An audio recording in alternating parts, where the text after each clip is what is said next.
Hello, welcome to তপশিলায়। তো আজকে আমরা বেসিক ফান্ডামেন্টাল একটা কনসেপ্ট আলোচনা করার চেষ্টা করব, যেটা ক্লাস 11-এর অর্গানিক কেমিস্ট্রি শুরুর একদম প্রথম দিকে as some basic concept about organic chemistry নামে রয়েছে, বা ক্লাস 10-এ যারা মাধ্যমিক দেবে তাদের একদম লাস্ট চ্যাপ্টার রয়েছে জৈব রসায়ন নামে। তো ওই পার্টটাই আমরা একটু ডিটেলসে বেসিক টু অ্যাডভান্স লেভেলে আলোচনা করার চেষ্টা করবো। আমাদের কোথায় কি আসবে জানা হয়ে গেল এবং কতটা ইম্পর্টেন্ট সেটাও জানে সবাই, বলার প্রয়োজন নেই।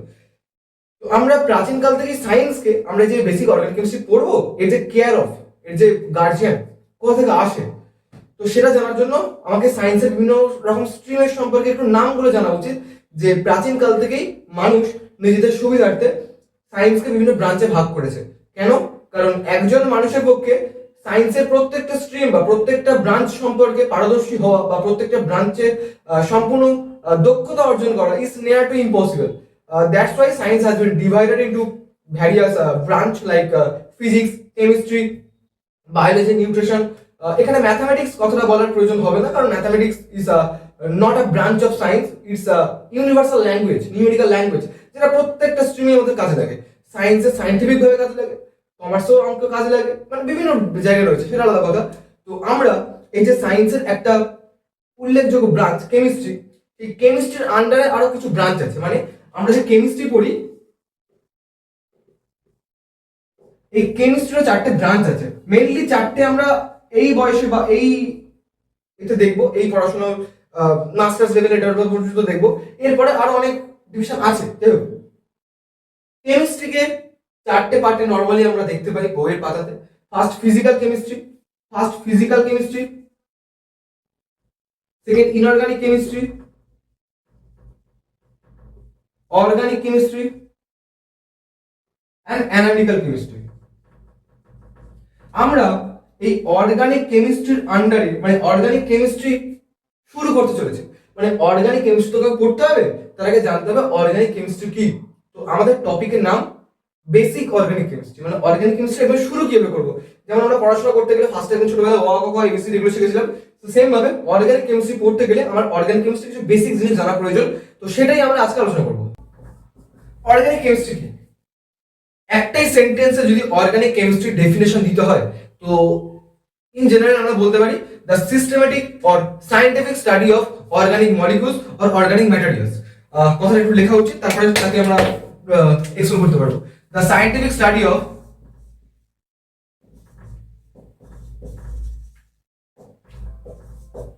অর্গানিক মলিকিউল বলতে পারি, ম্যাটেরিয়াল বলতে পারি, আর ম্যাটার বলতে পারি, এক কথায় যা খুশি বলতে পারি। সেটা আমরা এই অর্গানিক মলিকিউলস এই সম্পর্কে আমরা ক্লাসিফাই করবো। আমরা এই লাইনটা পড়েই ফার্স্টে আমাদের মাথায় দুটো প্রশ্ন আসা উচিত, স্বাভাবিক। First, what is scientific study? Scientific study মানে কি বলতে চাইছে? দেখো ভাই, আমরা সায়েন্সে কি করি, আমরা সায়েন্সের আবিষ্কার তো অনেক পরে করি। আগে আমাদের প্রকৃতিতে বা আমাদের নেচারে কি আছে, যেগুলো আছে সেগুলো সম্পর্কে ডিটেলস নলেজ আমরা গেইন করার চেষ্টা করি, এবং তাদের সম্পর্কে ডিটেলস নলেজ গেইন করার পরে আমরা তাদেরকে উন্নত করার চেষ্টা করি বা আপগ্রেডেশন করার চেষ্টা করি আমাদের নিজেদের মনের মতো বা আমাদের চাহিদা মতো। সেম ভাবে দেখো, একটা এই মার্কারটা আছে, আমি চাইছি এই মার্কারটার কাজ নর্মালি ইন জেনারেল শেষ হয়ে যায়। তো আমি চাইছি এই মার্কারের কালি যেন কখনোই না শেষ হয় একদম। আমি কেন, আমার যে পরবর্তী যে প্রজন্ম আছে, জেনারেশন আছে, প্রত্যেকে এই মার্কারেই লিখবে, এই মার্কারের কালি যেন শেষ না হয়, এবং এই মার্কারের যেন এই যেমন কালি শুরু হয়ে পড়ছে এবং একদম পুরো এই যে প্রপার্টিস আছে, এই যে ধর্ম রয়েছে, এই যে গুণাবলী রয়েছে, সেগুলো যেন জন্ম জন্মান্তর ধরে মেনটেন থাকে। তো আমি এই কাজটা, এই ডেভেলপমেন্টটা কিভাবে করতে পারবো? ফার্স্ট আমার জানা উচিত এর গঠন কি, এর স্ট্রাকচার কি, এর সম্পর্কে পুরো ডিটেলস আমার জানা উচিত। এর সম্পর্কে পুরো ডিটেলস আমি যখন জানছি, এর সম্পর্কে পুরো ডিটেলস যখন আমি জানছি, জানার পরে এটাকে আমি আপডেট করতে পারছি, দ্যাট ইজ সায়েন্স। এই যে এর সম্পর্কে পুরো জিনিসটা জানবো, আমি যেখান থেকে খুশি যা খুশি জানতে পারি কি, একটা সিস্টেমেটিক ওয়ে আছে। এই সিস্টেমেটিক ওয়েকে আমরা এক কথায় সায়েন্টিফিক স্টাডি বলি। এই সায়েন্টিফিক স্টাডি ইন কেমিস্ট্রি তিনটে স্টেপে আমরা, মানে তিনটে স্টেপে বলতে পারি। ফার্স্ট ফার্স্ট কি, স্টাডি অফ স্ট্রাকচার। মানে আমরা অর্গানিক কেমিস্ট্রি কি করব, ফার্স্ট আমি কোনো কিছু নিই, আমি এই organic molecules, organic materials, organic matter কি এটা পরে আমরা এক্সপ্লেন করবো, কিন্তু আমরা এদের সম্পর্কে সাইন্টিফিক স্টাডি তো করবো। তো ফার্স্ট আমি এদের কি করবো, এদের স্ট্রাকচার স্টাডি করবো। স্ট্রাকচার স্টাডি বলতে একটু বলে নিই, আমরা কার্বোহাইড্রেট বা শর্করা বা গ্লুকোজ এরকম নাম তো অনেকে শুনে এসেছি, ক্লাস 10 পর্যন্ত বা 11 যারা পড়ছে অনেকে শুনে এসেছি। তো এই যে গ্লুকোজ বা এই কার্বোহাইড্রেট বা এই শর্করা, এদের সংকেত বইয়ের কোথাও না কোথাও দেখে এসেছি আমরা, C6H12O6। আমরা কি করে জানলাম যে কার্বোহাইড্রেট মানে এই 6 পিস, মানে কার্বোহাইড্রেটের একটা অণু বা একটা মলিকিউল মানে 6 piece carbon, 12 piece hydrogen, 6 piece oxygen. এই যে C6H12O6 আমরা জানলাম কিভাবে, বা এই C6H12O6 ওরা একে অপরের সাথে কিভাবে স্ট্রাকচার বা কিভাবে কম্বাইন করে আছে, কে কার সাথে বন্ডিং করে আছে, এই কমপ্লিট মানে কমপ্লিট ডেফিনেশন বা ডেসক্রিপশন আমরা জানলাম কিভাবে। এদের সম্পর্কে পুরো জানতে গেলে, মানে এদের স্ট্রাকচার সম্পর্কে, এদের কম্পোজিশন সম্পর্কে জানতে গেলে আমাকে ওই কার্বোহাইড্রেট বা গ্লুকোজ বা শর্করা যে যাই বলো তার স্ট্রাকচার স্টাডি করতে হবে। তো স্ট্রাকচার স্টাডির অনেক মেথড আছে, কয়েকটা উল্লেখযোগ্য হচ্ছে আমরা অর্গানিক কেমিস্ট্রি মেইনলি ইউজ করবো, যেটা হচ্ছে স্পেকট্রোস্কোপিক মেথড, যেমন NMR spectroscopy, IR spectroscopy, UV spectroscopy, আর অনেক স্পেকট্রোস্কোপি আছে। তো আমরা ওই স্পেকট্রোস্কোপি কি বা এদের সম্পর্কে পরে জানবো, কিন্তু মেইন কথা আমি যেটা বলতে চাইছি, কোনো একটা অর্গানিক ম্যাটার রয়েছে, অর্গানিক মলিকিউলস রয়েছে, এদের সম্পর্কে ডিটেলস নলেজ আমার দরকার। ডিটেলস নলেজ জেনে আমি কি করবো, আসছি। প্রথমত আমার ডিটেলস নলেজ দরকার। এই ডিটেলস নলেজ জানার জন্য ফার্স্ট স্টেপ কি, স্ট্রাকচার স্টাডি। এই স্ট্রাকচার স্টাডি করতে আমি কেমন মেথড ইউজ করবো, স্পেকট্রোস্কোপিক মেথড। এই স্ট্রাকচার স্টাডি করে, স্পেকট্রোস্কোপিক মেথড ইউজ করে স্ট্রাকচার স্টাডি করে আমি কি পাবো, আমি পাবো স্ট্রাকচারাল ফর্মুলা বা কম্পোজিশন। কোনো একটা শর্করা জাতীয় খাদ্য দেওয়া হয়েছে বা কিরকম মানে কিছু একটা দেওয়া হয়েছে, এর মধ্যে কি আছে। এর আমাদের তো প্রকৃতিতে পর্যটন অনেকে পড়ে এসেছে যে 118 রকমের মৌল আছে। এই 118 রকমের মৌল কি সবাই কেন থাকবে না, একটা থাকতে পারে, দুটো থাকতে পারে, তিনটা থাকতে পারে, একাধিক থাকতেই পারে। যারা আছে তারা কেমন রেশিওতে আছে, কটা করে আছে, একটা অণুর মধ্যে একটা নির্দিষ্ট অ্যামাউন্টের মধ্যে কটা করে অণু আছে ওই মৌলের, মানে এই যে রেশিও বা এই যে অনুপাত। আমি যদি বলি কার্বোহাইড্রেট, এই কার্বোহাইড্রেটের মধ্যে আমি দেখেছি কার্বন আছে, হাইড্রোজেন আছে, অক্সিজেন আছে। এই কার্বন, হাইড্রোজেন, অক্সিজেন এই নির্দিষ্ট পরিমাণের মধ্যে কতগুলো করে আছে, এই সম্পূর্ণ ডিটেলস আমরা পাবো স্পেকট্রোস্কোপিক মেথড ইউজ করে, তাদের স্ট্রাকচার স্টাডি করে। যেটা পাচ্ছি কি পাচ্ছি, স্ট্রাকচারাল ফর্মুলা পাচ্ছি, স্ট্রাকচারাল ফর্মুলা বা কম্পোজিশন। আচ্ছা, সেকেন্ডে আমরা পড়বো the study of properties. Study of properties বলতে যে পদার্থটা আমি নিয়ে সম্পূর্ণ ডিটেলস জানার চেষ্টা করছি, বা আমার নোটস বন্দি করা বা খাতা বন্দি করার চেষ্টা করছি ওর সম্পর্কে কমপ্লিট ডিটেলস দিয়ে, আমি ডিটেলস জানার ফার্স্ট স্টেপ কি ফলো করেছি, study of structure. Second step কি, study of properties. Study of properties মানে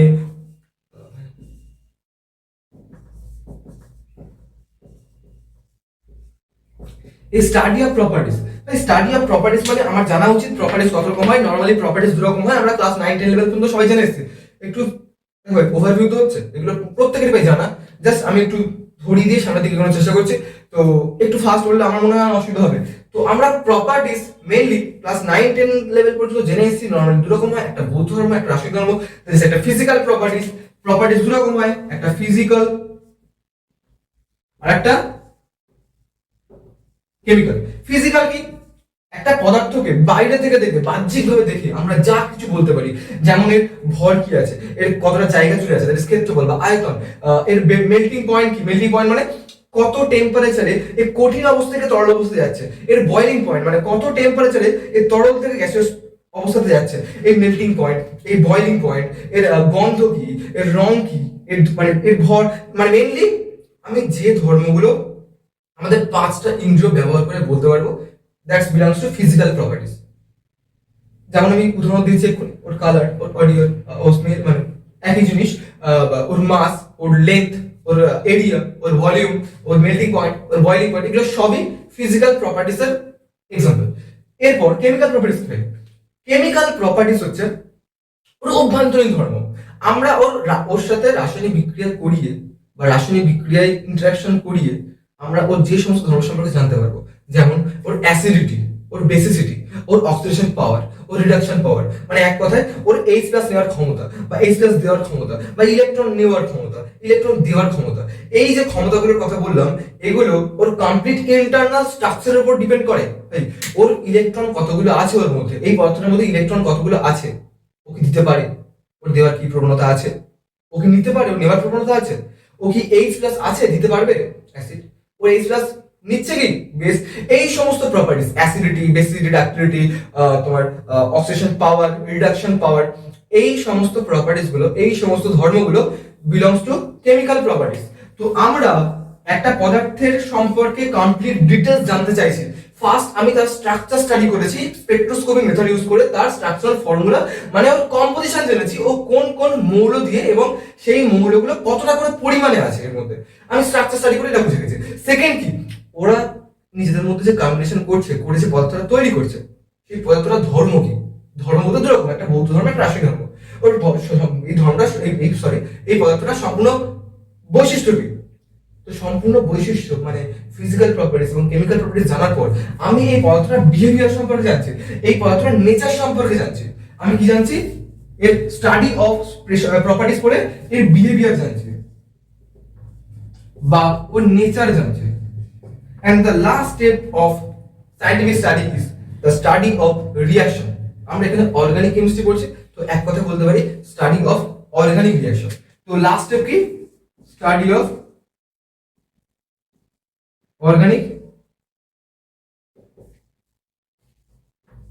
রিঅ্যাকশন। দেখো ভাই, আমরা এখানে একটা গ্লুকোজ নিচ্ছি, আমি ধরে নিচ্ছি একটা গ্লুকোজ আছে, ঠিক আছে?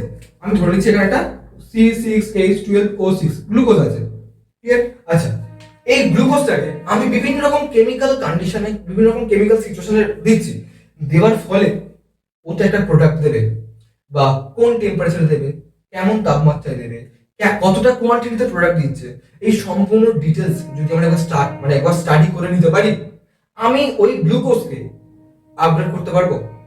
ওর নেচার তো জেনে গেছি, ওর স্ট্রাকচারাল ফর্মুলা জেনে গেছি, নেচার স্ট্রাকচারাল ফর্মুলার জ্ঞান আছে। তারপরে আমি আবার যদি ওদের রিঅ্যাকশনের সম্পর্কে জ্ঞানটা নিয়ে নিই, আমি ওদের সম্পর্কে কমপ্লিট ডিটেলস পেয়ে যাচ্ছি। তারপর কি করতে পারবো?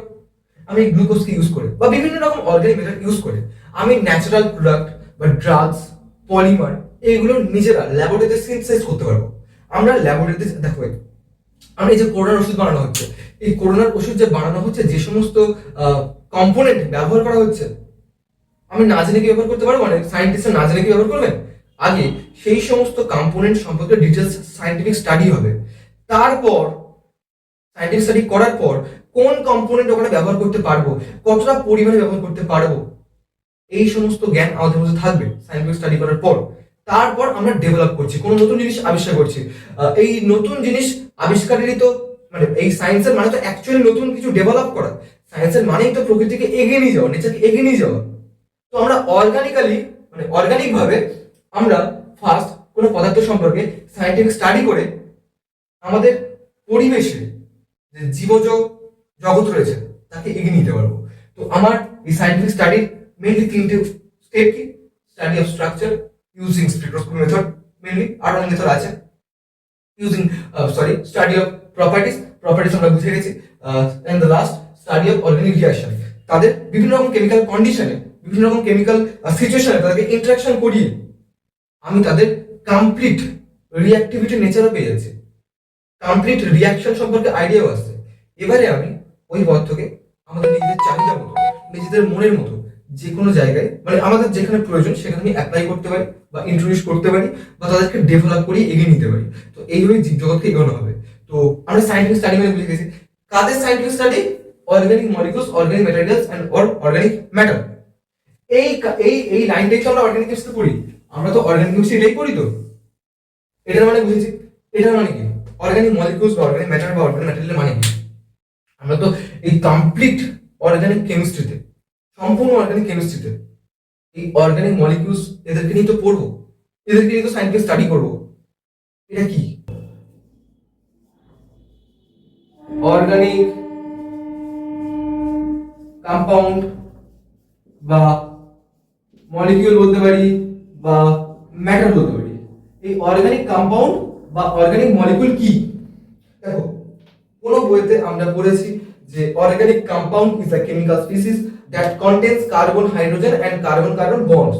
মানে কোন পদার্থের মধ্যে প্রকৃতিতে বা পরিবেশে থাকা কোন পদার্থের স্ট্রাকচারাল স্টাডি করে বা স্পেকট্রোস্কোপিক মেথড ইউজ করে যে আমরা যে স্ট্রাকচারাল ফর্মুলা পাচ্ছি বা কম্পোজিশন পাচ্ছি, এই কম্পোজিশনের মধ্যে যদি কোথাও দেখি কার্বন এবং হাইড্রোজেনের বন্ড আছে বা কার্বন এবং কার্বনের বন্ড আছে, তখন আমরা এটাকে বলতে পারি অর্গানিক কম্পাউন্ড ডেফিনেশন অনুযায়ী।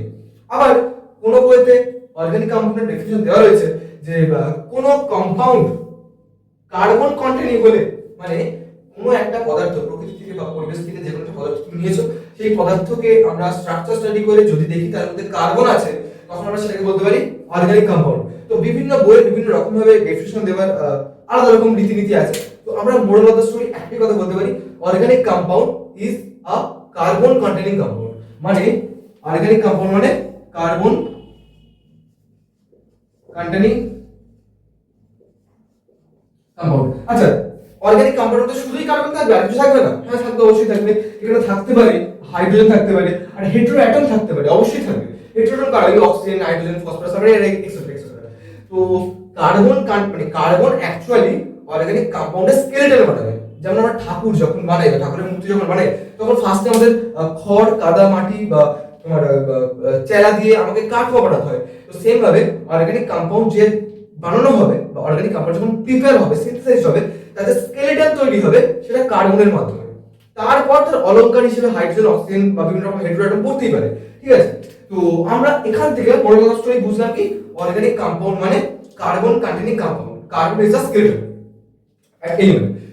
তো এখান থেকে একটা প্রশ্ন করা যেতে পারে যে আমরা প্রকৃতিতে বিভিন্ন রকম পদার্থকে স্ট্রাকচার স্টাডি করছি বা তাদের স্পেকট্রোস্কোপি মেথড ইউজ করে তাদের স্ট্রাকচারাল ফর্মুলা বা কম্পোজিশন জানার চেষ্টা করছি। বাই চান্স যদি দেখি তার মধ্যে কার্বন আছে, কোন একটা পদার্থ পরিবেশ থেকে তুলেছি, দেখছি এর মধ্যে কার্বন আছে, তার মানে এটা অর্গানিক কম্পাউন্ড। তার মানে এটা অর্গানিক কম্পাউন্ড কি? এটা অর্গানিক কম্পাউন্ড কি? যদি এটা মানে এটা ক্লাস মানে জাস্টিফাই করতে হয়, তো আমরা বলতে পারি না, প্রত্যেকটা পদার্থ যাদের মধ্যে কার্বন আছে তারা প্রত্যেকেই অর্গানিক কম্পাউন্ড না, কিছু এক্সেপশন আছে। এক্সেপশন বলতে আমরা এক্সেপশন বলতে কি বুঝি বাবা? দেখো, যদি কোথাও দেখি হ্যালাইডস অফ কার্বন আছে, মানে কার্বনের সাথে কোনো হ্যালোজেনের বন্ডিং আছে। হ্যালোজেন বলতে ফ্লুরিন হতে পারে, ক্লোরিন হতে পারে, ব্রোমিন, আয়োডিন হতে পারে। যেমন এক্সাম্পল হিসেবে একটা নিতে পারি CCl4। CCl4 এটা কিন্তু অর্গানিক কম্পাউন্ড নয়। আবার যদি দেখি আমরা কার্বনের সাথে অক্সিজেনের বন্ডিং আছে বা নাইট্রোজেনের বন্ডিং আছে, যেমন উদাহরণ কি, ধরে নাও তোমার CN- আছে বা এটা কোথাও HCN হিসেবে থাকতে পারে। আবার তোমার হতে পারে ClCO2H হতে পারে। আবার তোমার হতে পারে কার্বন ডাই অক্সাইড। আবার হতে পারে CO3 2- কার্বন আয়ন, বা এখানে একটা হাইড্রোজেন যদি আমি দিতে পারি HCO3- বা আরেকটা হতে পারে তোমার CNO-। তো এই যে এক্সাম্পল গুলো আমরা দেখলাম মেইনলি এরা কিন্তু প্রত্যেকে সল্টি নেচার। এদের কারোর মধ্যে কার্বন এবং হাইড্রোজেন বন্ড নেই, এদের কারোর মধ্যে কার্বন কার্বন বন্ড নেই। তো কোন কোন বইতে এই ডেফিনেশন দেওয়া রয়েছে, এটা তো ভুল না ভাই? আমরা সিম্পলিফাই করার জন্য শুধু এক লাইনের মাধ্যমে অর্গানিক কম্পাউন্ডের ডেফিনেশন দিতে পারি, কিন্তু এই যে কথাগুলো বলা আছে যে কোথাও মানে কোনো কম্পাউন্ডের মধ্যে বা কোনো যৌগের মধ্যে যদি কার্বন হাইড্রোজেন বন্ড থাকে, কার্বন কার্বন বন্ড থাকে, তবেই তাদেরকে অর্গানিক কম্পাউন্ড বলবো। তো এই কথাটা এখানে যদি আমি অ্যাপ্লাই করে আমরা দেখি, তো এদের কারোর মধ্যে কার্বন হাইড্রোজেন বন্ড নেই বা কার্বন কার্বন বন্ড নেই, এটা সল্টি নেচার। এদের সবার মধ্যে কোভ্যালেন্ট বন্ড নেই। অ্যাকচুয়ালি অর্গানিক কম্পাউন্ডের মধ্যে আর ডেফিনিশন যখন আমরা ডিটেইলসে দেখব, পরবর্তীকালে যখন এগোবো, দেখো অর্গানিক কম্পাউন্ডের মধ্যে মেইনলি কোভ্যালেন্ট বা সমযোজী বন্ধন কাজ করে। তো এদের মধ্যে কিন্তু সমযোজী বন্ধন কাজ করছে না, HCN that is ionic bonding. তো এদেরকে অ্যাকচুয়ালি বলা হয় ইনঅর্গানিক সল্ট।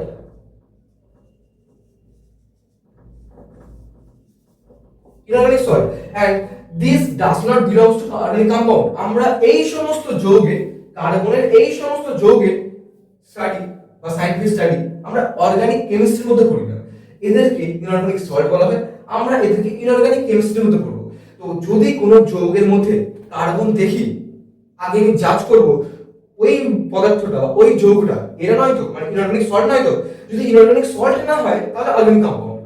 কি বলবো, আশা করছি বোঝা যাচ্ছে।